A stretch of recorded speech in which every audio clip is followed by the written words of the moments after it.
I mean, it's very important to have an understanding why you want to take a particular step in your life. And exams like civil services are very important steps in your life, whether you clear it or not. That's different.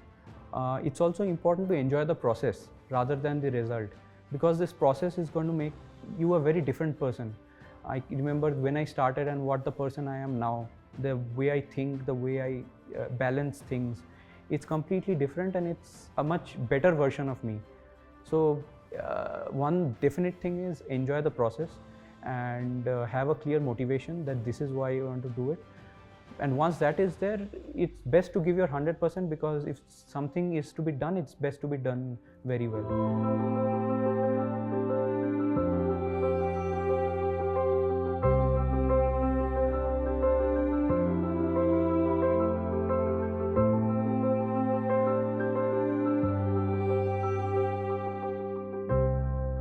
Hello everyone, welcome to Chamomile Tea with Toppers, an initiative by Unacademy. My name is Akshay. Today I am with a topper who comes from Queens of Hills, that is Darjeeling. He secured All India rank 50 in UPSC CSE 2021. Let's understand his story, that where did he start, what was his inspiration, and how did he achieve rank 50 in the examination. Let's all welcome Abhijit Ray from Darjeeling. Hi Abhijit. Hi. Welcome to Chamomile Tea with Toppers. Thank you, it's a pleasure. Thank you for having me. Same, the pleasure is also ours. And we do have chamomile here, so you can drink the tea whenever you need in between the interview. All right. So first of all, before we jump onto the preparation strategies and the complete journey of yours, I want to understand what is the reaction of you when you got to know your result and when you saw the PDF that you got 50 rank all India wise. Right. So so I started from the top, seeing the ranks. I saw till 20. I did not see my name. I got a little disappointed. Then I did the PDF search. So what I did, my name is Abhijit. So I put double I by mistake, and then I searched. I could not find my name in the entire PDF. The thought started running in my mind that okay, I have to give my prelims next time. Entire process will happen. Then it came to my attention that I put an extra I. Then I corrected my name, then I saw it in the first page itself. I mean, you dream about this as an aspirant from day one, seeing your name in the holy PDF, right? But I don't think anything prepares you for it, because the feelings that you have at that moment is something that you can't describe in words. And also the reaction of your parents is also not something that even they had prepared themselves for, and it's something people get emotional. So it was a great experience. Very surreal moment. Yes, surreal is the right word. Yeah. And also this is one of the trait, like once you keep searching for your name and you put a double I in your name, and then you revisit your answer or your inputs, and then you got the right answer. And that's one of the trait as well of being an IAS officer. So what is your choice being going into civil service? Would it be IAS, IPS, IVFS? So my first choice is administrative service. Second choice was foreign service. Okay. So based on my rank, I think I'll be getting Indian administrative service. Okay. Yeah. And since you being from the resident of Queen of Hills, you'll be going to Labasna, Dehradun again, and kind of a homely kind of atmosphere. Yeah, it's a home away from home, you can say. Yeah. So have you started preparing for Labasna? I haven't got the time, honestly, because there have been people coming in and out.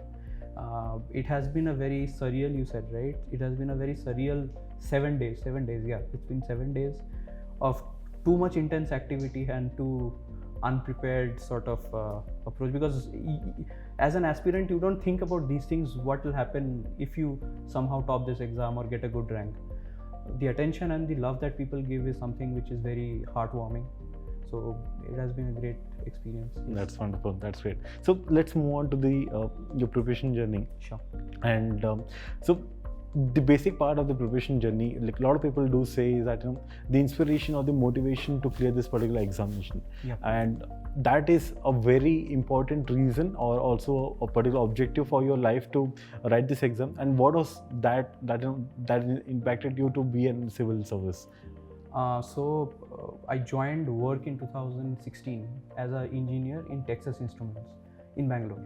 So I had no intention of joining any government service, let alone Indian administrative service. I was like, MS karenge, 1-2 saal karenge, I'll go for MS, and what people do, the entire career progression. It so happened that I worked in a team in Texas Instruments where the manager Okay. was someone who was very into social service. His name is Prem Kumar Vadapalli. So he was into social service and he's a great guy. So that rubbed off on me. Plus my father was the chief medical officer of health in Darjeeling district. He's retired now. So I've seen how an administrator, if he wants, can make changes. These were two things, and third thing is I will involve myself actively in CSR activities of Texas Instruments in my early years. I traveled through the length and breadth of Karnataka and got to visit many villages. In fact, I even got to interact with one district collector in that area. So it came to my realization these few points that first of all, being in administration, you can make change. Secondly, if you want to go into administration, it's best to go into the top service because then you can make the most change with the most amount of responsible authority. And the third thing is it gives a good feeling to yourself. So here I was at around 23, 24 when it said that someone personality forms at that age, right? So I thought that if I have to do something, then why not do it for my country? If I have to use my abilities and talent or the things that I'm good at, let's do it for my country and society and make some change. And if I have to do that, then let's do it at the top job. So that was the inspiration. So these few things and that understanding. So you can say that was the inspiration. That's wonderful. So in total, how many attempts did you write for the examination? So this was my fourth attempt where I got this rank 50. In my first two attempts, I did it while having a job. I was not able to balance it well. I thought at that moment that I was doing enough, but later I realized, knowing what I know now, in hindsight, I know that it wasn't enough, and there were a lot of things that I was doing wrong. And then in May 2020, I left my job and I came home and I started preparing from home. And then in the third attempt, I could not clear mains, and this fourth attempt is. It must have been a very hard decision to leave your job and prepare for the exam, right? It was a very hard decision for my mother to allow me to do that. But for me, it didn't make much of a difference because I had made up in my mind that this is what I'm going to do, or at least go down fighting. If I have to go down, I'll go down fighting. Not without a fight will I go. So I was very clear about that in my mind. For my father was okay that you do whatever you want, but don't take shortcuts, to be true to yourself. My mother also, out of love, she was like, no, it's a very good job, very well paid, why do you want to leave it? The typical Indian mother. So it took a little bit of convincing from me and from my father for her to finally allow me, and then once she did, both my parents were very supportive. I think that was the defining moment for you to be an IAS officer as well. Now that I look back, Yeah. So, what was the reason that you made them convinced that you should give this examination? That I should give this examination? I don't know. To this day, my mother keeps saying that even the day before the result came out on 29th of May, I through a casual conversation with my mother, she told me that your job was really well there in Texas Instruments, why did you leave? So I was like, Mommy, so much has happened in my life, you still are stuck on that. That was just a week ago, just last Sunday. One day before the result. Yeah. And then the next day, when the result came out, I told her that now you're going to realize how your life is going to change drastically in good ways. So then she realized that the responsibility that comes with being a civil servant and the love that people shower on a civil servant or someone who's got an IAS officer. So yeah, it was a great experience for my parents as well. That's nice. So let's get on to your preparation journey. So 4 years of preparation, a lot of things that you have done in terms of the strategy. I'm sure you might have changed your strategy, and you might have also changed your subjects, the way you have studied, the way you approach for a particular subject. So let's all begin with that. So let's start with your first prelims attempt. How was it, and what was your thinking when you were going for the exam, and what were your thinking after you got to know the result? Like I said, I was working at that time, right? So it was a preparation that, knowing what I know now, I can tell you that it was not enough. But at that time, the confidence is there, or I would say false confidence was there that I was doing enough.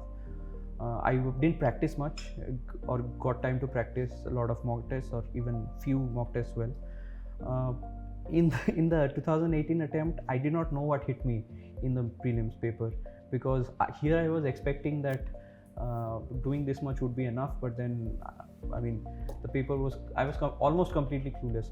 I lost out by a huge margin from the cutoff. So the first attempt was, I would not even consider it a serious attempt, I would say. Okay. And how was your second attempt? How different were you in terms of mindset for the second attempt? So I started realizing that the process has to be driven towards consolidating your notes, because at the end of the day, it's your notes and short notes that you revise before your exam, right? You don't revise an entire book.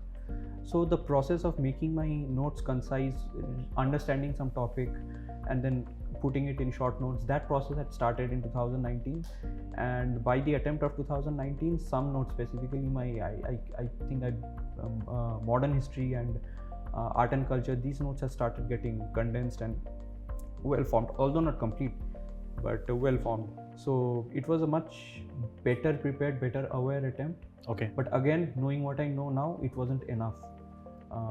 Not in terms of my marks, but in terms of my preparation also. There I lost out by, I think, 1.5 or 2 marks from the cutoff, which was probably 98 at that year. Okay. And for both these attempts, you were only till the prelims. And for the third attempt, you went till the mains. And what was the optional subject that you had chosen for the first 2 prelims and the third prelim?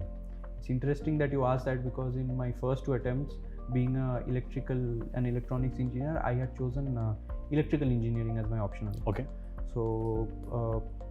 So in my third attempt, I decided to take the leap of faith and changed my optional to anthropology.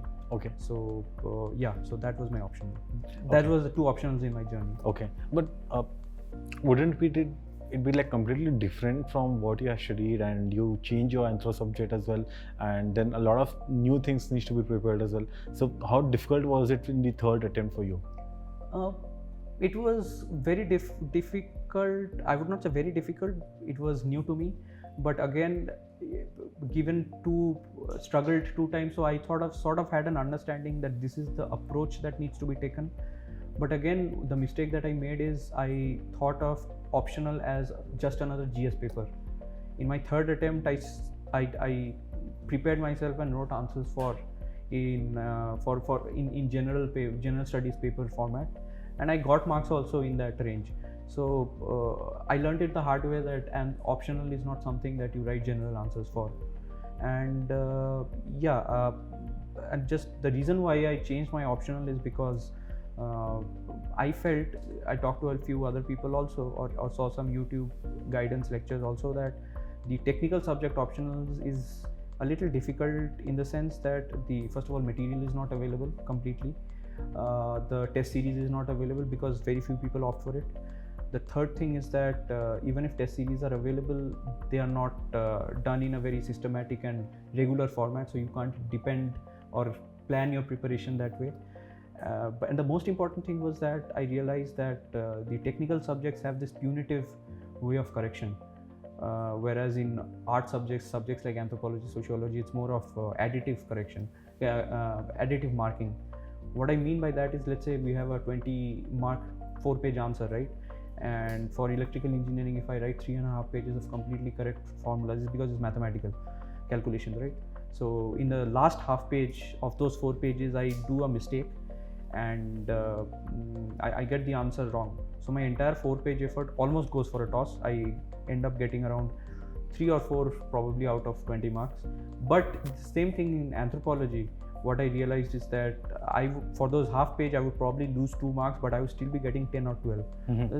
I saw this as a huge positive, because at the end of the day, all I cared about is getting marks and clearing this paper, rather than sticking to something that I thought was my core subject, electrical engineering. So that was the so the end goal is important, and the way you had to choose your journey can be anyways.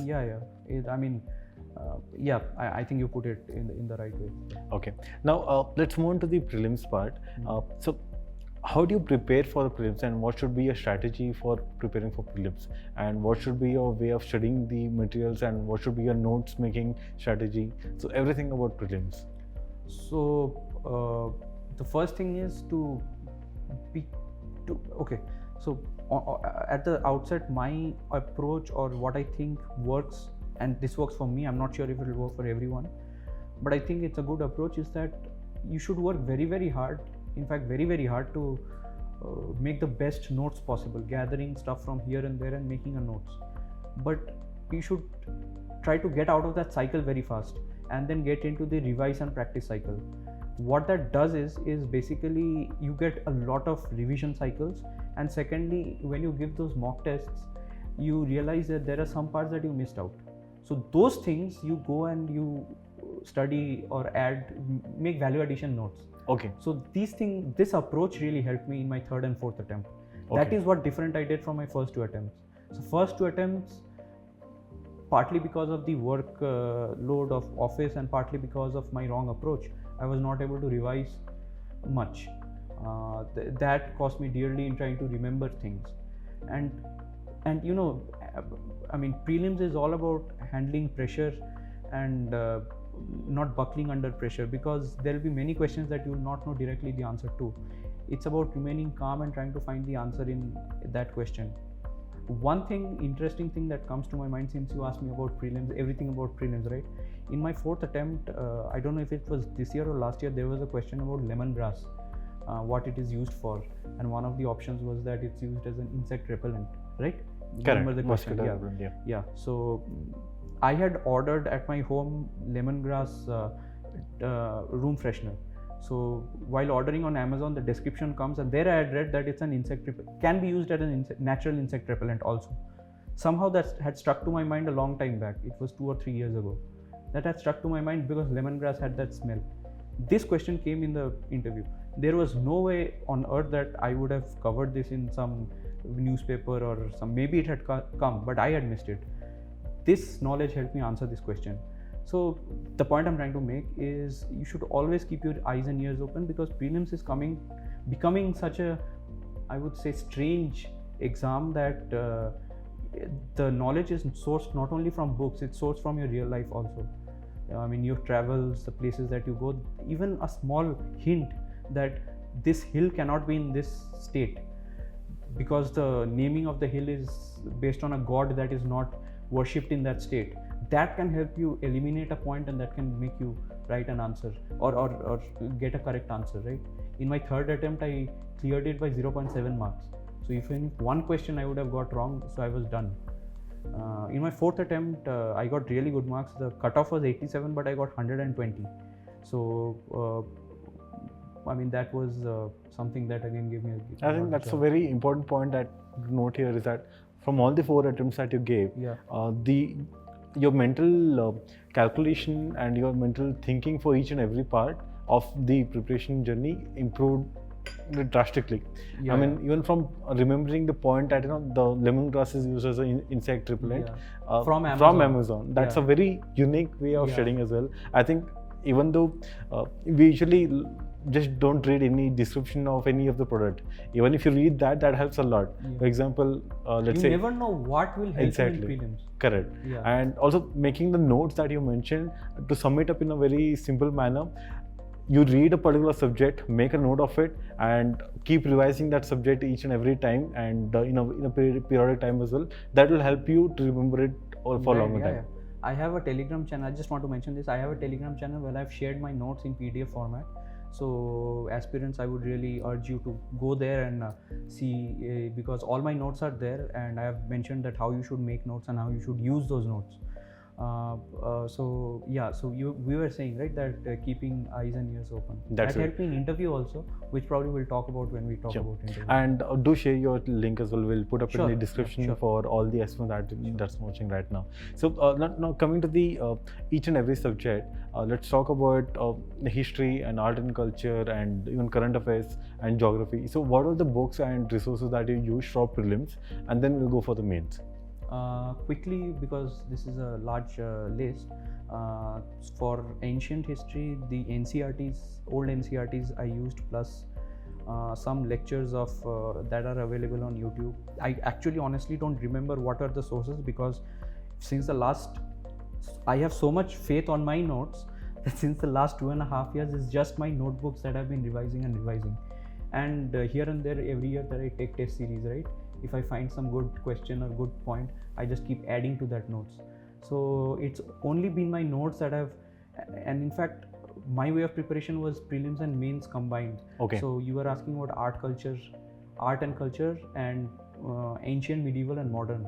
So my notes were combined for prelims and mains for both, and it's only that I revised and revised and revised. So I had brought it to a level that if you ask me this topic, I can tell you which notebook, which page, or even if not exact page, I can tell you at the last or whether it's at the first, what is there in the top of the page, what is there at the bottom, wow. What are the things that I've highlighted there, because it has become like a photographic thing in my mind. So many times I've revised.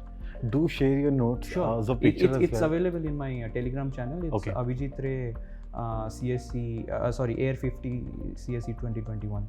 It's available. Great. there. We'll also put up a couple of pictures for the benefit of the aspirants. Sure. As well. And yeah, now talking about the mains part. Now you mentioned that you were preparing both mains and prelims together. For some of the subjects. For some of the subjects. And what about the current affairs and other subjects that you were not preparing together? Current affairs, like we know that it's important for both prelims and mains, right? For prelims, my current affairs notebook was different. For mains, it was completely different, because the approach for current affairs for both is, I would say, drastically different. For prelims, it's more of breadth that is required. You need to know more things. One good thing that I did, which stood me in good stead, is that I found these high yield topics that are important. For example, I will give you that in the current affairs, right? I reserved 5 or 6 pages for agreements that India has with other countries. Okay. For example, the reciprocal something, it was there in 2019 paper. With Russia, we had this reciprocal arrangement or something like that. So, if, for example, with Norway, we have the green energy strategic partnership, right? So I had a list that green energy strategic partnership, which country, which country. So that was one, agreements with other countries. Secondly, and these are high-yield things, because questions can come from this, or even if it doesn't directly come, you can use it to eliminate. So another list was that bodies in India and their chairmen. For example, questions sometimes come that who is the chairman of the National Board of Wildlife? Is the Prime Minister. But Central Tiger Authority, who is the chairman? It's the Ministry of MOEFCC Minister. So these nitty-gritty things. So again, there was a list that important bodies, chairman, important bodies, chairman. Then another list would have been these weird sounding names that are there in science and technology, right? Sometimes it's Azitobacter juni or something like that. What is it used for? Just 4 options will be there. So those weird looking names in a list. These things are very important. And I have mentioned that in my notes, and I've uploaded that in my Telegram channel. So these things really helped.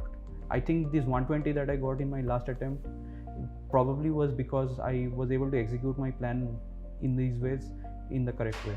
I would say that. Okay, that's good. Now, coming to mains part, how was your 4th attempt mains compared to your 3rd attempt mains?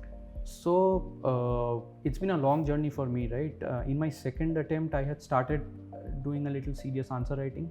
I soon realized that answer writing is not a big problem for me, because I'm able to condense and write in the way that things are asked. For example, make those boxes, write it in cogent bullet points, and make the diagrams and everything.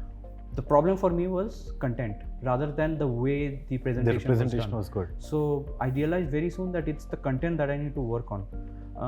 I would say that in my 3rd and 4th attempt, both my mains GS papers went well. It was the optional paper that sank me in the 3rd attempt, and that and put me at the top of the iceberg in my 4th attempt. So that was a game changer for me. Okay. Now, talking about GS1, can you mention about all the subjects and books that you refer to, and also the lecturers that helped you for each and every subject? So, in the art and culture and thing, again, I refer to my notes, which were collectively made by coaching institute material plus YouTube videos plus the old NCRTs, Mrunal sir's notes a little bit. It was a combined thing, but I only referred to my notes, so I will not be able to give you a breakdown of which from where. Then what's there? Society is there. Society, I don't think a lot needs to be studied in that. One advantage for me was that anthropology was my optional, so in fact, hardly I studied society because I was pretty confident that whatever comes, I'll be able to write. Okay. And I was able to do so with good marks this time. In GS, I think I got 112 or 113. GS1. For geography, I read some of the prelims notes that I had, plus one senior's notes for mains that I'm not able to recall his name, so I'm going to share that. So it's basically a combination of notes from here and there. Okay. But I think the point that I'm trying to make is that there's this doubt in people's mind that should you start answer writing? When should you start answer writing? Correct. Practice? I think that given the vastness of the syllabus and given the opportunities that one can have to demoralize themselves, I think once you have a sort of an okay grasp of the entire syllabus, then go for GS1 or any papers answer writing. Okay. Or any topic if you're writing an answer for, have a good idea of the topic, then do it, because otherwise questions are never asked directly, it's interconnected. So you will think that you've covered a topic, but then the topic that we asked in the question will be completely different or will be related to something else also. Okay. And then you're going to think that no, I don't know the answer, and demoralize yourself and stop answer writing altogether.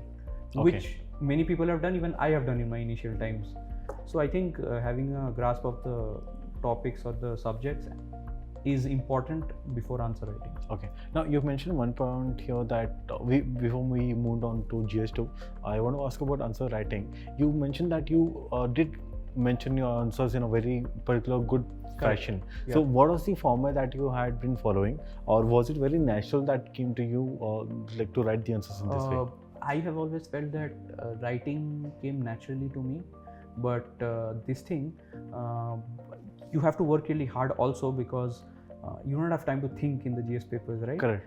In UPSC, it's 3.5 minutes for one page, so it's not like you can think and do calculations and then write कि मैं इसमें इतना लिखूंगा. वो सब करने का time जो दिमाग में आता है, you write that only. So जो दिमाग में आता है is something that it gets sharpened by your revision. And what I strategize is that I'm going to make intros and I'm going to memorize them.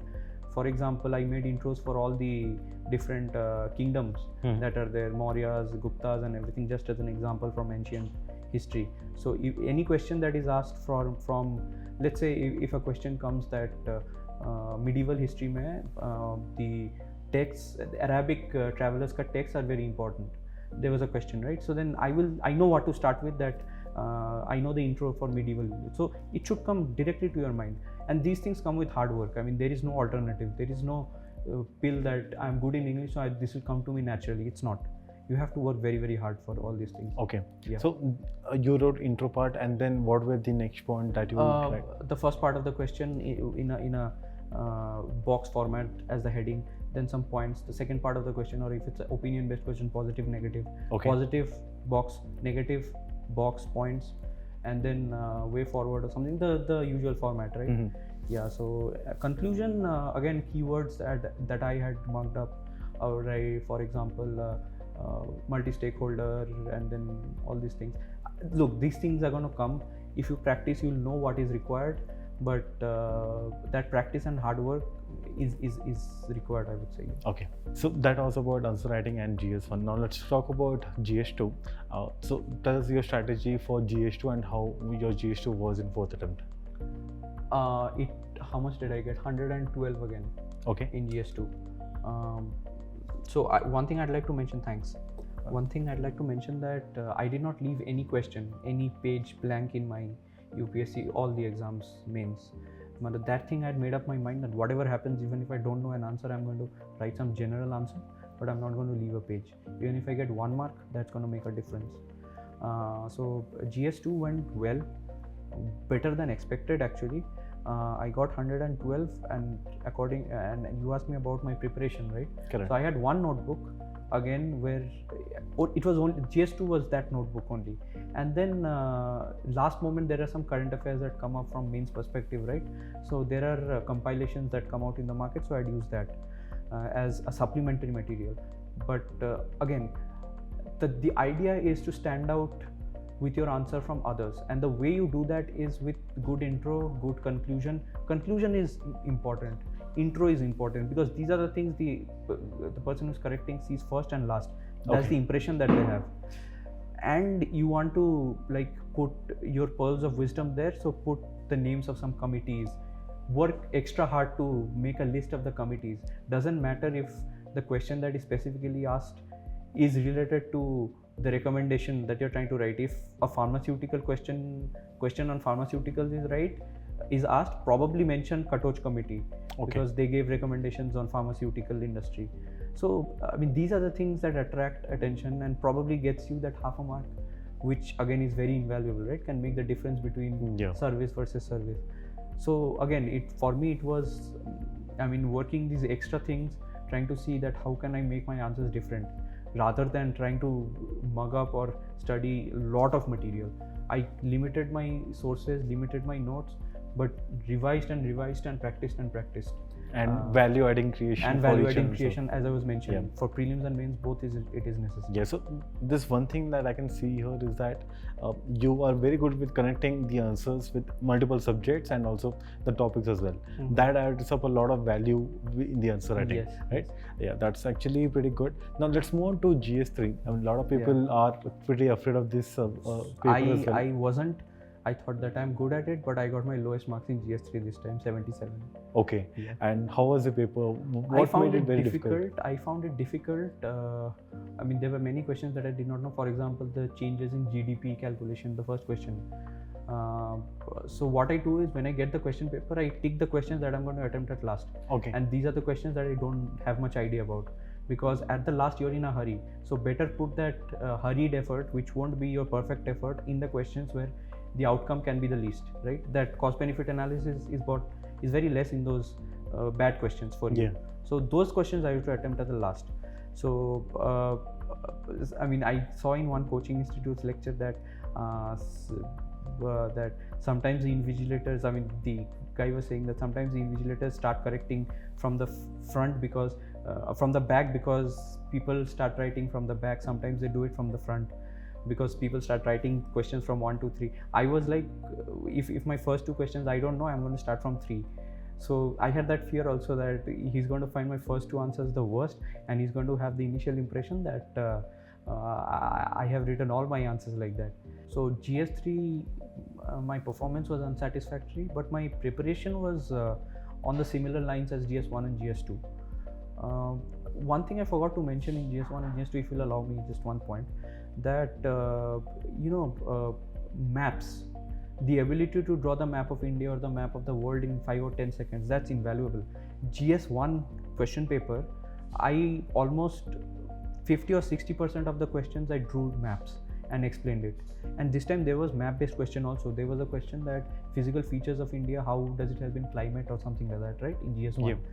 So the ability to draw quickly maps is invaluable, and a picture says 1,000 words, right? So these skills should also be, I mean, molded and learned by serious aspirants, I would say. Just one question to add on to this. Now, when you say you should be good with maps, now what I mean is the ability to draw the map of India or the map of the world and map out basic things. For example, major mountains, major rivers, major ocean currents or something like that. Okay, so those are the important ones. Because those things will help you explain a lot of other things. So for example, climate. Climate in the Atacama Desert. It can be explained by the ocean currents, right? Correct. So what were the pointers that you made sure that these are basic things that I should definitely mention in the map? For example, let's say drawing a river, or mentioning the river points and also the cities or the major cities of the place. So what are the basic points that you it depends, it depends on the question. I was lucky that since I did prelims and mains integrated preparation, so stuff of prelims was fresh in my mind. So again in GS1 in geography, during the prelims I had made an important list where which I believe is very critical and helps you eliminate answers also. I mentioned this in my channel, that there is this rivers and the cities that are on its border, right? For example, Rajamundry city is on Godavari banks. So if we are explaining something about Godavari in mains, so if I remember that, I'll probably just mark it there, and then that, I mean, it's not necessary, but that sort of creates an impression that this guy has done it thoroughly, has put in effort. And I think stuff like that is appreciated by, because even they are people, right, who are correcting our answers. Correct. They are seeing 100 question papers, answer scripts every day. So even they want novelty in the answers, want to see people putting that extra effort. And I think that is rewarded well. Okay. And how precise would you go for the location of Rajamundry? Not very precise. I don't care whether I'm very precise or not, but I would not put it very near to the coast. I would put it somewhere in the middle. Okay. That you should have an idea, but I mean, it's not very important to put it precisely. So there are multiple small pointers like this that help you to make your answers much more better. Now, yeah, that was about GS3, 1, 2, 3 as well. Now let's talk about GS4. Was it your favorite subject? It was one of my favorite because I studied it the least, because I realized that people unnecessarily make it complicated. It's a very simple subject. And one thing while studying GS4 that I realized is, look, there are again, I mean, this is completely my own understanding, someone's can be completely different, that I realized that the way I think while studying and revising is very different from the way those first 10 or 15 seconds I think when I see a question while writing the mains paper. Okay.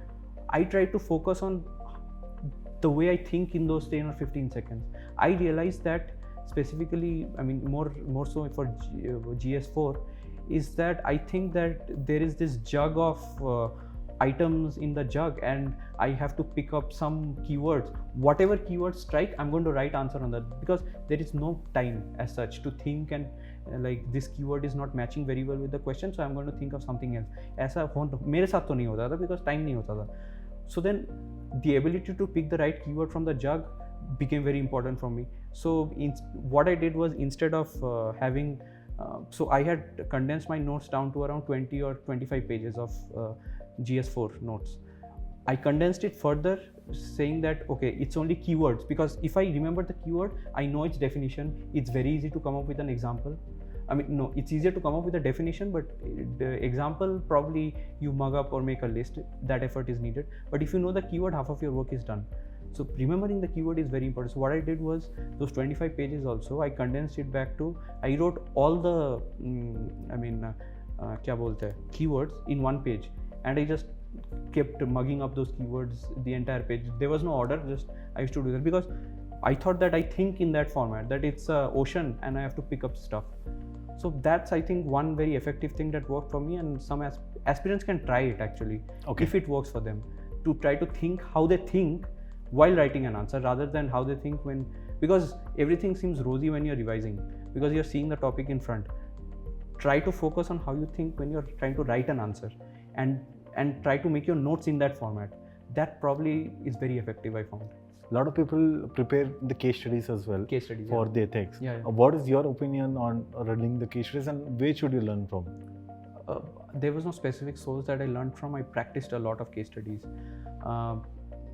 You see, again, your effort that you make to stand out of the crowd is very important. For example, I had prepared that this is the introduction I'm going to write if a case study comes from the medical field, if a case study comes from administration. So CRPC we were talking about, right? Things that are important in CRPC or IPC. Or for example, in this time mains, GS4, there was a question of, in case study, there was a question of COVID times doctors are overworked or something. If you are the medical superintendent, how would you, something in those lines. I started my answer with that the medical fraternity goes by the medical triage. What basically that means is the patient who needs the care most immediate would be given the first attention. Medical triage उनका एक principle होता है, and Hippocratic oath होता है, right, that they take. So medical triage and Hippocratic oath are the two guiding principles for members of medical profession, not members of medical profession, that's too big a word. What I wrote, doctors. So the case in question is exercise of this in real life. That was my intro. That's it. Cogent, complete intro, and relevant also. And then I started my answer. So these efforts, again, everyone will write. Will probably know how to write sort of a good case study. It's these intros and the impression that you create of having done that extra mile. I think that goes a lot towards getting you those few marks. Karan, you had mentioned a lot about writing your intro in a perfect manner. I think you had an intro for each and every subject. I tried to. I mean, how much ever you can try, I try to, yeah. I mean, given a rapid fire right now, if I ask you a couple of keywords or a particular topic, sure, I'm sure you can come up with an intro for us. At least I can come up with some of the keywords in that intro. That's great. That's great. So that is about GS4. Now, one very important question that I have is about anthropology. Now, why anthropology? First question, and how did you prepare for it? What is the strategy for the exam? So I changed my optional during my third attempt. I had electrical, like I was mentioning, right? Correct. I changed my optional. It was a new subject for me, but it had some amount of science also. Like they say that anthropology is more scientific than humanities and more humanistic than sciences. So it was naturally attractive to me. Initially, I was under the false impression that if you write GS type answers, it will work, but it doesn't work. I learned it the hard way in my third attempt. I got GS type marks also in my optional. So you asked me about my way of preparation and sources, right? Why did you choose anthropology? We have multiple other subjects as well, like PSIR, and also we have sociology, and we have geography, and many other subjects. Why anthropology? Why did it struck with you? You felt it good, but since you being a very calculated person as well, you might have thought of other subjects as well. Like, if I go with history, I might get a better marks as well. So geography is a very common one that is taken. I personally am of the opinion that it is overrated. I mean, the advantage that people think that they have by taking geography is that they think that, and again, this is my humble opinion, there are people who get very good marks with geography. Nothing to impugn on their contribution, but it is my opinion that the advantage that one may have because of commonality with GS1, that advantage is swept away by the huge amount of extra effort that you have to do, because the geography syllabus is huge. That was my reason for not taking geography. For sociology, I did not take it because it does not have that much amount of scientific or evolution is not covered in that. I knew that if I have to study a new subject called in optional, I need to sustain my interest. So, and the evolution part and the blood grouping and all these things that are there, the science part, right, that attracted me a lot. Coincidentally, at that time I had read Sapiens by Yuval Noah Harari, and anyone who's read that book knows how addictive and awesome it is. Correct. So I don't think I had to look back before choosing an optional. I think it's one of the best subjects that I've studied in my life. I can say this with and I am very emotionally attached to anthropology, or the way I studied anthropology, because it teaches you about the tribal society, the various problems in society also. So it gives a very nice perspective on Indian society. I think not only in GS1 does it help in society, it also helps you develop a very, I would say, broad mentality, your tolerance, and your ability to look at, there are underprivileged parts of society as well. You can better appreciate that when you study anthropology, especially, and builds up the empathy part of your life. Empathy part of it. I mean, not only in the GS or mains, but also in real life. Okay. And since you did a lot of work in CSR as well during your professional career, that helped you to relate much more to anthropology. Absolutely, yeah. Yep. So I think the main crux of choosing an option is to go on your interest. Absolutely. Go on your interest and go on the strategic advantage that it's going to give. Okay. At the end of the day, interest and all these things are there, but you have to get the marks. So, and that partly comes from your ability to sustain yourself, because optional is not easy. There's a lot of hard work. I had started under the impression that anthropology is relatively lesser amount of work, but after my third attempt, since I could not clear anthropology with much good marks, that fire inside me started burning, saying that I'm going to study this subject well. Okay. So I studied a lot. I studied Ember and Ember, a lot of the Master of Art books that are available for anthropology, master's level. I did a lot of extra work and I've made notes also on it, and that I'm going to share also. Okay. But yeah, anthropology is something that's very close to my heart actually. So you mentioned about the couple of resources and like new resources. Did you change your resources from the first attempt to the second, like third attempt to fourth attempt? Of anthropology, right? Yeah. Anthropology first attempt to anthropology second attempt. Yeah. Definitely. I did change my resources. So there is this Varnit Negi sir's notes that is available. So most of my study was based on that, but a lot of value education I had done. I had studied the entire Ember and Ember, like I said, Master of Arts, MA books, MA level anthropology books, and I made notes on it. Here and there, YouTube videos. So what I basically tried is beautify your answers more in any topic that you're studying, and so seeing the past year papers also helps because it gives a periphery that questions can come from here. So you remember in 2020 people who have studied anthropology, taken anthropology in 2020 would know that the first question in paper 1 was something that no one had heard about, some culture, some society or some culture, Natufian culture. So apparently it turns out that that's something that's mentioned in Ember and Ember, somewhere in Ember and Ember. Okay. So that fire inside me came out that acha, they can ask from here. So I studied thoroughly that Ember and Ember book, and I mean it was sort of life-changing because it's so well written. It apart from your preparation also, it teaches you a lot. So yeah. That's great. So that was about the preparation for optional subject. Now coming to the a rather very interesting subject or the question paper, that's essay. A lot of things have been mentioned about the essay questions last year. A lot of memes on Instagram, on Facebook, YouTube. Now I want to know personally, like, what were the questions that you chose? So before that, I think it's my personal opinion that Socrates and Plato came out from their graves, sat down in UPSC and made that question paper. Otherwise you cannot have a question paper like that for a civil service exam. But yeah, I mean, hats off to the people who made that paper, because you see, it was a difficult paper for everyone, but in that uncomfortable, unpredictable situation, your real personality comes out. So essay paper, in my understanding, was the paper where personality came out for the people, and luckily I got good marks, very good marks actually, 135.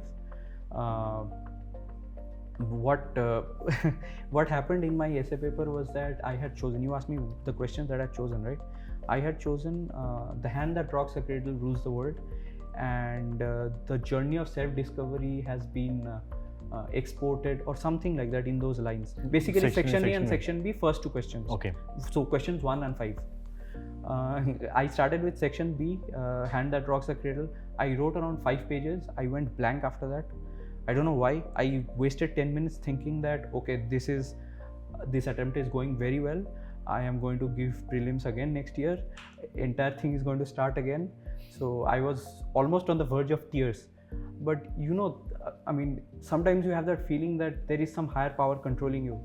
I don't know what happened, man, but something snapped inside me. I went to question number 1. I wrote the entire essay very well. I mean, I remember that just to quote 1-2 sentences that I remember, the question was about the journey of self-discovery of man has been exported or something, right? So my introduction was, since the dawn of civilization, man has looked up to the sky and wondered. At first he wondered about the heavens, then he wondered about his own body, and now he wonders about his mind. So, I mean, this is a very catchy introduction. I don't know how, in that stressing situation, after having wasted 10 minutes, if you come to that question 1 and how that came to my mind and the essay that I wrote, I remember thinking that it's a very beautifully written essay, and I was surprised that, acha, aisa bhi likh diya. I was good in English, but in that situation, that was unexpected because it was completely unpredictable. philosophy essays, all the 8 options, philosophy is something unheard of, right?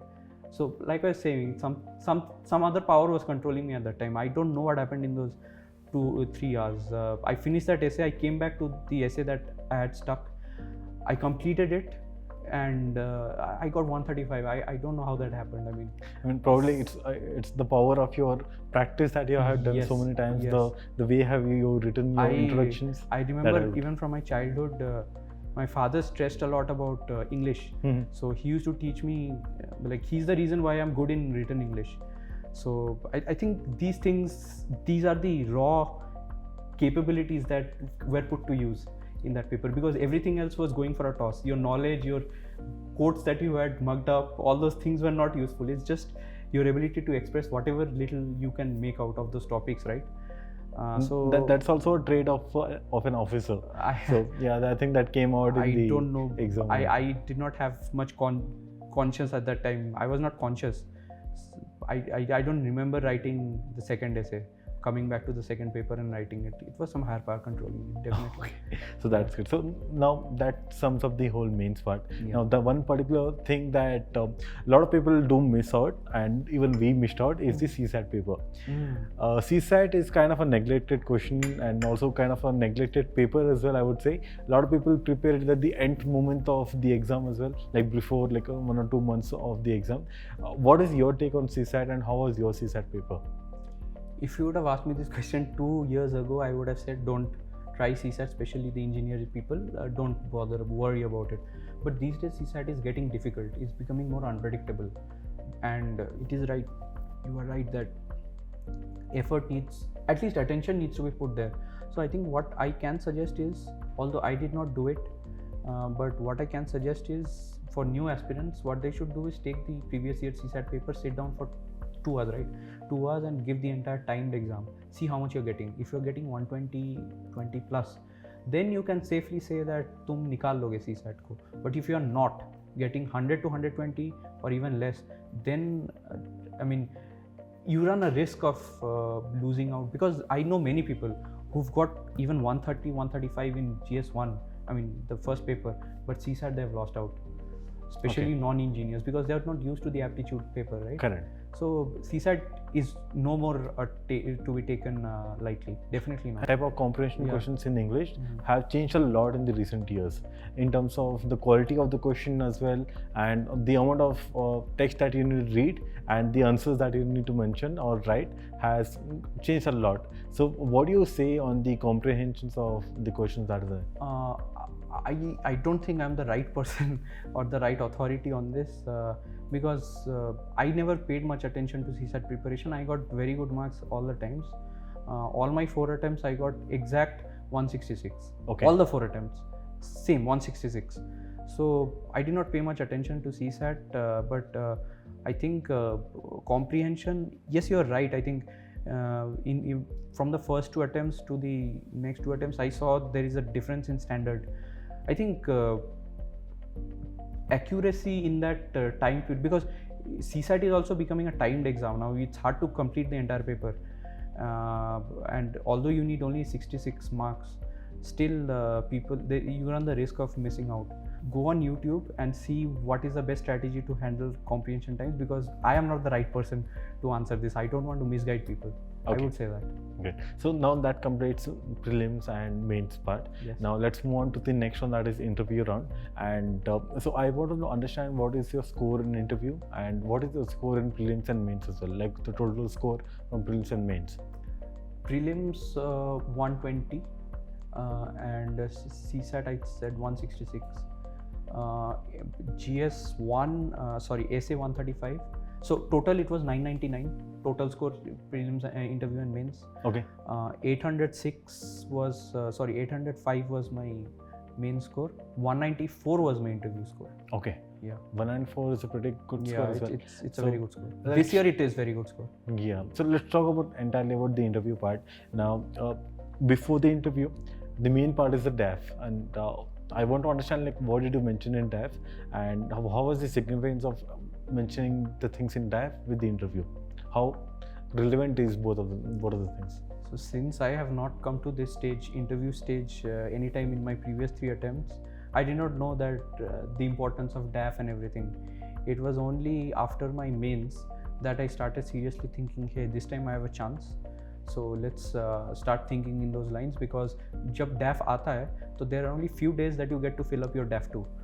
You should have especially those hobby and all these parts filled up before, after your mains only, if you think that you're going to clear it, because then you don't have the time to think and talk to people and get that part, because that is the thing of DAF 2, right? So you asked me about what did I fill.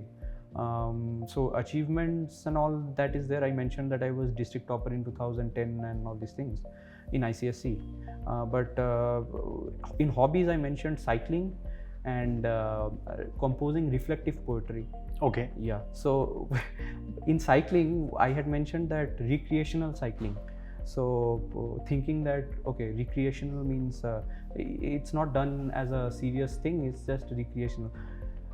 So many people in the mock interviews asked me, not in the actual interview, asked me about, some people confused it with that you are recycling things via cycling or something like that. They had vague understanding of what it means. So if you ask me to fill that up right now, I'm just going to write cycling. So the point I'm trying to make is there is no need to unnecessarily complicate things. The reason why I did it was because I thought that I'm going to narrow it down, because cycling में बहुत कुछ mean होता है, so questions can come from anywhere. But the thing is, if you're a serious aspirant and if you write recreational cycling or if you write cycling, you're going to prepare exhaustively anyway. Recreational cycling also, I prepared everything that Olympics में क्या cyclist events होता है, the things that you prepare, right? So extensive preparation anyway you're going to do, so just keep it simple, cycling and composing reflective poetry. I was asked by many people, what do you mean by reflective poetry? So I had to explain that, but that was a thing, that reflective poetry is fine. So yeah, these two are my hobbies. Okay. Now, before we move on to the interview part, like the main interview part, I'm sure you must have taken a lot of mock interviews. Yeah. So how does the mock interview help you with the final interview? So this again, I like to strategize myself that why, like over the attempts, I realized that it's very important to know why you're doing a particular thing. I thought that if I have to take mock interviews, a lot of them, I need to have some advantage out of it. So I took some online mock interviews in my while I was at home, just after the results had come out, because my interview was on 11th May, so I had some time. I soon realized that communication is not my problem, because I am good in English. I'm able to communicate myself, whatever comes in my mind. I have good articulation, that is fine. The problem that I'm going to have is probably material. Okay. Thanks. And I realized that it's okay, DAF is one part, that based on DAF keywords I'm going to prepare extensively, that's okay. But then there are some things that we miss out. For example, just to say that 11th May was my interview. Before that, in the early days of May, the Honorable Prime Minister had visited European countries. For example, Nordic Summit. Nordic Summit was when he went to Norway, then he visited France and Germany. So the line of thought in the prelims can be that what are the Nordic 5 or everything. In the mains, it can be that relations with European countries are important for India, elaborate or something. But for the interview, the line of thought is that why did you visit these only 3 countries? This thing will never be asked in the mains, but in interview, if there is an IFS officer in the panel, he's going to ask you this: why did you choose these 3 countries? What's so special about Germany, about France? What are the agreements that have been signed? What is the importance of those agreements? So the ability to mold my thoughts or preparation style based on the expectations, that is what I wanted to learn through the multiple mocks. Because and you know, some mocks have been more useful than others. People say that don't take this mock, don't take that mock. It is my opinion that even in a very poorly conducted mock, if you keep your eyes and ears open, right, you will have a lot of things to learn, because at the end of the day, they are people who are more experienced than you. If the questions that they ask, there's a reason why they're asking, and even if you don't know the answer, you're going to go home and try to learn that, and in that process you're going to learn 2-3 different things. So I sourced my current affairs and the material part of the interview, right, of interview preparation that I was talking about, that from the multiple mocks that I gave. Okay. So yeah, it has been very useful, and some of the questions were also asked to me. And you know, I was telling earlier about keeping your eyes and ears open. So a very interesting thing happened in my interview. I was asked that, okay, you are a resident of West Bengal, but in Delhi, where are you staying these days? I said that I'm staying in Bongo Bhavan. It's a state guest house. So he asked me, okay, where is it? Something told me, like from his tone, I could understand that he knew where it was. He was just asking me. I said, sir, it's in Haley Road near CP, Connaught Place in Delhi. So the next question was, that took me by surprise. Acha, what is? Can you tell me another important? Anything important you have seen in that road, Haley Road? Any government building or something like that? So luckily, when I was coming in auto on my first day, coming from Barakhamba Road metro station, I saw that there is a embassy of Iran on that road. The first building is the embassy of Iran. So I said, sir, there is the embassy of Iran. He got very happy when he heard that. So the point I'm trying to make is, you never know where your next question is going to come from. You have to keep your eyes and ears open, because that is what the service requires. Whenever you join service as an IS officer or any service, it's your ability to be aware of the situation that is going to save the day, because you'll be responsible for a lot of people's lives, right? So I think that's the power of observation also that they test. And I later realized that, later guessed that he was probably an IFS officer, so he knew about the embassy thing. So that was very interesting. Since poetry is my hobby, I also got to recite a poem of mine in front of the panel. So would you be able to recite that poem? Yeah, sure. The title of the poem is An Ode to the Steel Frame. Okay. So it's based on the life of a civil servant. So it's a 16-line poem that I wrote. A test that begins before it even starts, with a syllabus that has never-ending parts. Like a baptism of fire, it deepens your mind. It molds you to be firm. It teaches you to be kind. And in this long-drawn battle, if you do make it, remember to be humble and kind, but do not fake it. Remember that a thirsty nation calls for your duty. It's a privilege to serve. Isn't that the real beauty? The road will not be smooth. It never has been. They may try to slow you with lies not foreseen. Fall you not prey to their treacherous game, but let your spine add strength to Sardar's steel frame. And if you begin to question if that frame has rusted, remember to redeem that glory you have been trusted. So fight like a soldier, but enjoy your duty, because it's a privilege to serve, and that is the real beauty. Wow, that's really very motivating. So they were very impressed in that. So they could relate also to their career, right? Because all of them are civil servants. Correct. They got goosebumps as well. I don't know about that, but I had mugged up this poem and I'd gone. I should have started the interview with this question actually. I mean, it would have been much more different than what is it right now. I was also very happy that I could do this. Well, that's a very great poem. Thank you so much for reciting it here. So you mentioned about the specific point in the interview, like about France, Germany, and the Norway visit of Modi sir. Now, I wanted to ask you that this came to you. You knew about this particular question even before you went for the interview, or was this a result of mock interviews? It was a result of mock interviews. Obviously, I knew that Prime Minister had gone to these places, but the importance of that from the interview perspective is something that I realized through the questions that were asked in the mock interviews. Okay. Yeah. Okay. And what should you say? And in fact, a similar question was asked in the actual interview also. Okay. Okay. And what suggestion would you like to give a person who's preparing for the interview? To what should he prepare, and what should his attire and what should his mentality be during the interview? The mentality, the idea should be to bring it down to a semi-informal conversation, because again, think about how these people are thinking. They are taking hundreds of interviews. They want everyone wants variety, right? So they'll be very happy if someone just walks into a room with a smile on their face and has a very positive attitude. If they are not able to answer a question, they're saying that, I'm sorry sir, I'm not able to answer, with a smile. And if they're making a mistake, they're not bluffing about it. These things again will be rewarded. So I believe trying to portray a good personality, being cheerful, positive, these also play a very important role in this exam, and also as a civil servant also. having that empathy and the sense of humor plays a Yeah, big role. definitely. Yeah. Yeah. So, was there any particular question that that startled you, and you were not able to answer it, or you knew the answer, or you forgot the answer, and what was your reaction to that? So I was asked a rather simple question, that what does India need to do to improve its spices export? Okay. Okay, export of spices. So I don't know what came over me. I started very confidently saying that, sir, I can remember 2 points. The first point is that so there's this organic Aadhaar, right, which tries to weed out the fake organic farmers.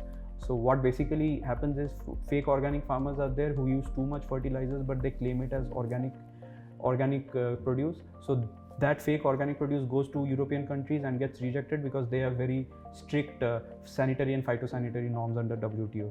So Indian exports can't increase because most of the things is rejected because of too much chemical fertilizers. So that was one point. So I said, sir, 2 points come to my mind. The first point is about this one, the organic Aadhaar. So if that is done, then the rejection rate will reduce and we can improve exports. And sir, the second point is, ye bolke I stopped and somehow I went blank for 10 seconds, 10 good seconds that seemed like an eternity. I was blank. He also understood what happened. So then I politely said, sir, I'm sorry, I am unable to recall the second point right now. I could recall it when I started the answer. So when I said that, they smiled and then, okay, no problem, then they move forward. Again, it comes down to how you tackle such situations. If you are graceful enough, they don't really care, because it's not the knowledge that is being tested, right? It's the approach. And again, being structured in your answers is important rather than being completely correct in your answers. Another good realization that was taught to me in my mocks was that early on, if your interview delves towards opinion-based questions, that's a good sign. Although it can vary, but by and large, that's a good sign. One of the retired civil servants told me in the mocks that because that signifies that they are okay with the other aspects of your personality and everything. They are interested to get to know you more. So that's a very good sign, and that happened in my interview as well. Mine was Smita Nagraj ma'am's board. So she started with the usual, that you've been out of job, what have you been doing, you worked in a good company, so why did you leave it, and the usual. Then eventually she started with okay, you come from Darjeeling, then some questions about Darjeeling and all these things.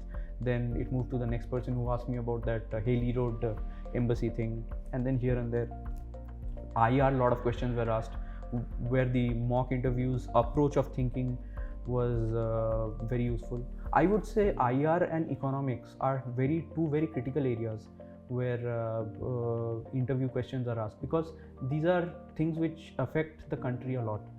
The civil servant who will be there in a panel, either he'll be a retired IFS officer or an IS officer. IS person will not know much about IR. He will know, but he will not be asking you much.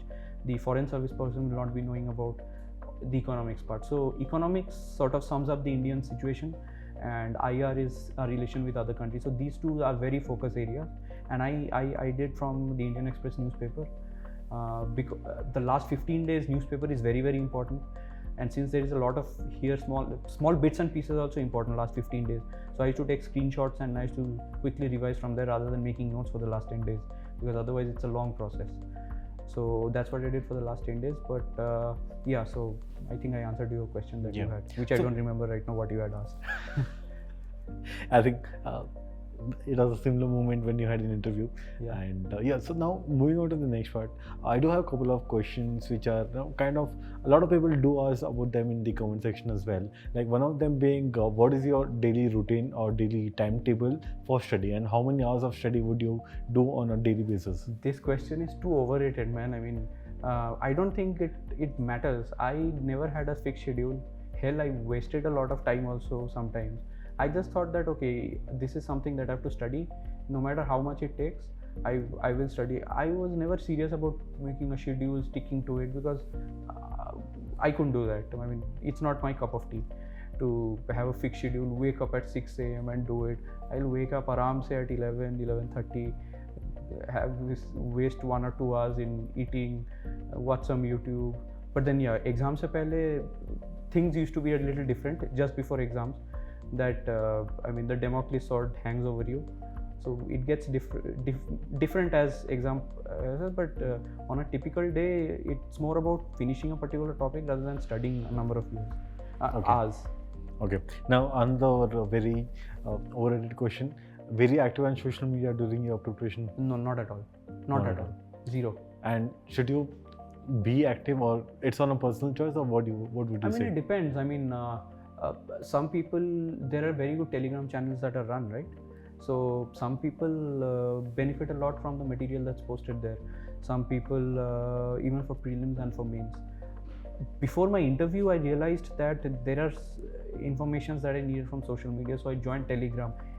And in my 4 years of preparation, that's the first time I realized, oh, there is this entire huge ecosystem of social media stuff that goes about UPSC.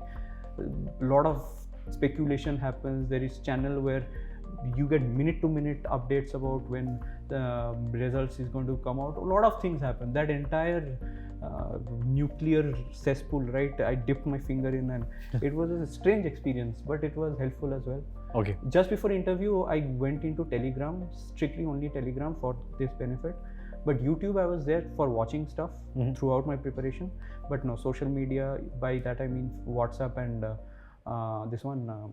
Instagram and Facebook and all these things. No, definitely not. Okay. Because it was counterproductive. It did not add to my preparation in any way. Yeah. Now, moving on to the next question, you mentioned about reading newspaper in the last 10 days of your interview, and of course you read on a daily basis. You would not? I in my 4 years of preparation, I've never touched a newspaper. Okay. So that brings to my question. Yeah. Like, how do you study newspaper, and how do you stay updated with current affairs? To answer this question, before I answer that question, I would strongly suggest don't follow what I did, because I just saw the prelims paper of today. Today's 6th, right? Today's 6th. Today's 5th. Yeah.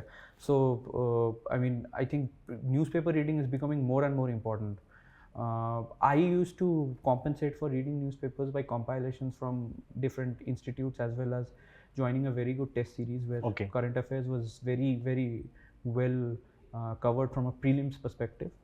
But newspaper reading also has its advantages, because it helps you learn how to express yourself. I did not require that skill as much, because I could do that well, but it's becoming more important, newspaper reading these days. I would not suggest that not to read newspapers. Okay. Now to my next question. Yeah. So your preparation journey was of total of more than 4 years, I would say, and during this journey, out of that, 2 years were actually serious. Rest was SE how are my types. Okay. But yet you were studying for the exam, right? So a lot of things go on in your mind, like positive, negative mostly, and some people might even give you advice not to go for the exam. Some people might say that go for this particular exam. So during this whole preparation journey, of course motivation is one thing that I think I'm sure you must have some inbuilt motivation that might be driving you. Now, what are the things that your friends mentioned and your family mentioned during your preparation that helped you to study more, or to stay motivated? This exam is such a strange marathon that the support system is very important. It's as good as the notes and the study that you do, because without that you won't be able to sustain, right? So I was blessed that I had very supportive friends and parents who always gave me the independence of doing what I wanted to do. But again, it's very important to surround yourself with positive people. Make an attempt to weed out the negative aspects of your life, because honestly that doesn't help. There's already too much negativity in the world. This exam requires positivity in a very, very big amount. So yeah, that would be something that I would say. Yeah. Okay. Now you also mentioned about your poetry as a hobby, right? As a hobby. Yeah. Now, was there any particular poem that you had written that is very motivation for you as well, or what was your first poem rather that you had written about? So 2013, interestingly, was my first poem. 16 November or 13 November, when Sachin Tendulkar retired.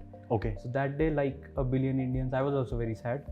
So I thought, let's give vent to that through writing a poem. So that was the time when I wrote my first poem. Okay. So yeah. So if it's not a trouble, would you like to recite it? Yeah, sure. I would love to recite it. That's I right. just give me a second. I remember a few lines, but I'll just recite it. Okay? Sure. So the title of the poem is SRT 200 because it was his 200th test, right? Okay. An ode to greatness. SRT 200, an ode to greatness. The year was 89, the month November.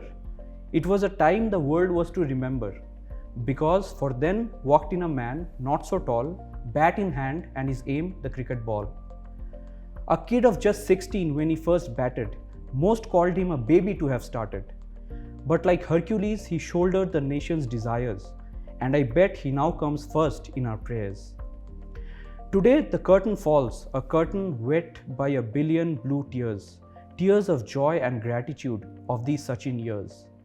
And while an era has ended, the mantle must be passed to a worthy successor to keep India's glory steadfast. They say cricket's not the same now, that may be so, because cricketers may come and cricketers may go. So, was Sachin just another ebb and flow? No, he is an eternal star forever to glow.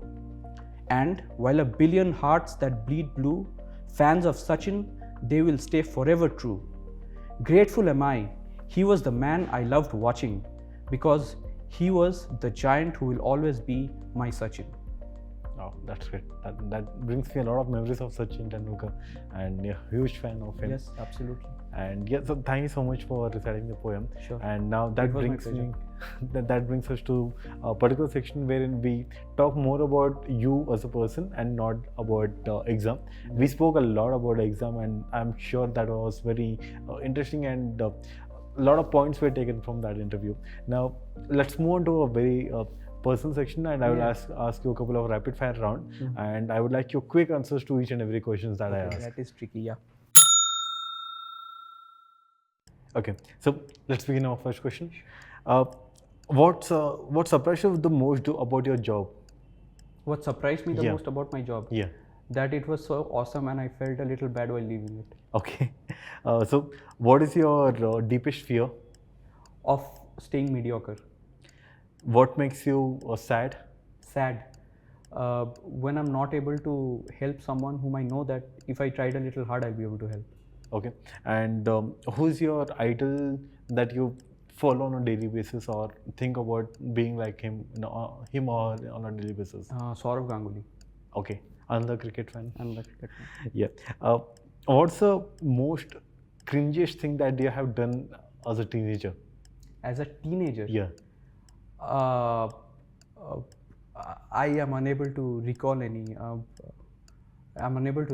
sorry. Okay.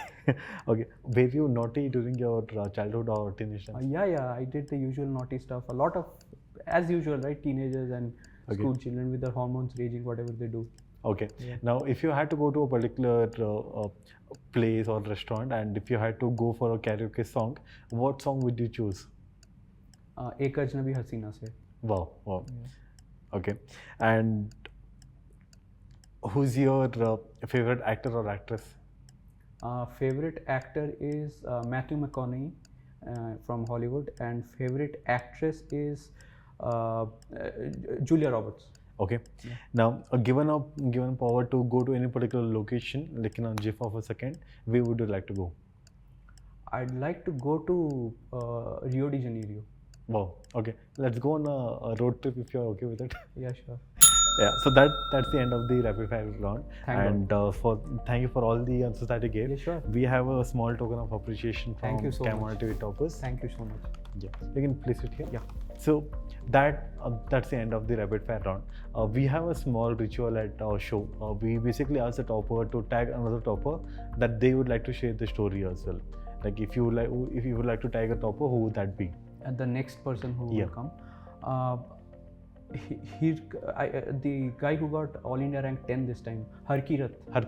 Yeah, I was seeing his video and it is extremely inspiring. I mean, the struggle that guy has had to go through. The tenacity of the person. So the fifth attempt after clearing mains twice, the fifth attempt prelims he failed, but still he didn't give up. So I think he's one person I would really love to know the story of. That's right.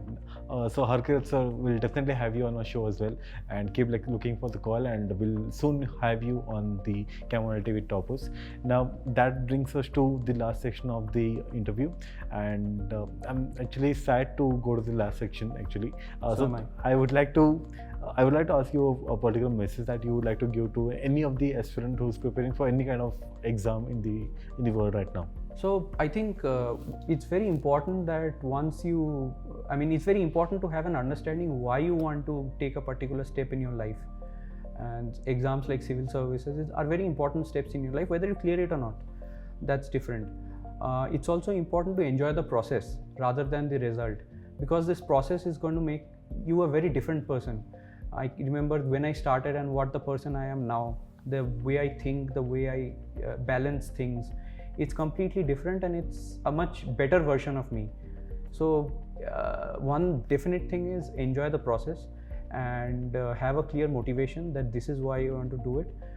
And once that is there, it's best to give your 100%, because if something is to be done, it's best to be done very well. So I think that would be my short message. Thank you so much for that message. Now, just one last question. Your interview was very good, right?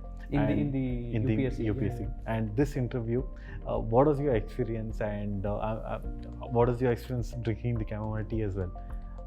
So the first part of your question, I enjoy talking to people. I mean, that is one of the things that I'm good at, and that's one of the things that attracts me to Indian Administrative Service, because you get to interact with a lot of people on a daily basis. So I enjoyed my UPSC interview. I did not take it as a pressure. It was a very enjoyable process for me. I used to keep telling my mother that even if I don't clear this exam, even if I interview, I get very less marks. The memory that is the high point of my entire 4 years is the people that I've interacted during my mocks, because these are the people who've led the country, right? Chief Election Commissioner, people like Vikas Swarup, who've written books about which went on to become movies of Slumdog Millionaire and all. Then Mr. Amitabh Bhattacharya, who comes to Unacademy. So this is great people. I mean, that's the beauty of it, even if nothing comes out of this exam. So again, enjoying the process. This interview, I had a very good experience, because I was always fascinated by the CTwT format, the informal way the questions are put and the conversation that we have, right? I believe it's a very digestible format for people who look at it. And you've been a great host as well. So to answer the last part of the question, the chamomile tea, right? When I used to watch the videos earlier, I had the suspicion that these things are just water put for show. But today, and again, it's a privilege and an honor to be here, because when you watch the videos, you only dream that one day maybe if I do something good, I may sit in that chair. And today I am, and it feels a little surreal, but I used to think that this is just water. Today I had the privilege of drinking this chamomile tea. It's actually very tasty. It has a good fruity aftertaste. And I come from Darjeeling, right, which is supposed to be the area of tea. So although I'm not an expert, but this is a very tasty tea.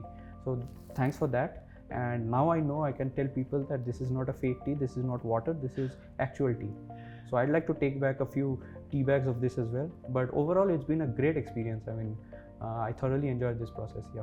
Thank you so much. And on that note, let's end the show with chamomile tea. Sure. Let's have a cheers. Cheers. And let's drink.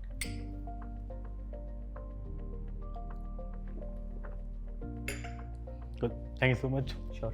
Thank you, audience, and I'd also to like, share, and subscribe the channel as well. I recommend each and every aspirant that's preparing for the UPSC exam, be it just UPSC or any other exam that they're writing. And we do have a lot of other people who have given us interviews from the NEET and JEE and banking and many other exams as well. So I would recommend you to share the videos as much as possible and keep sharing us your love and gratitude. And yeah, thank you so much for it, and we'll see you in the next video.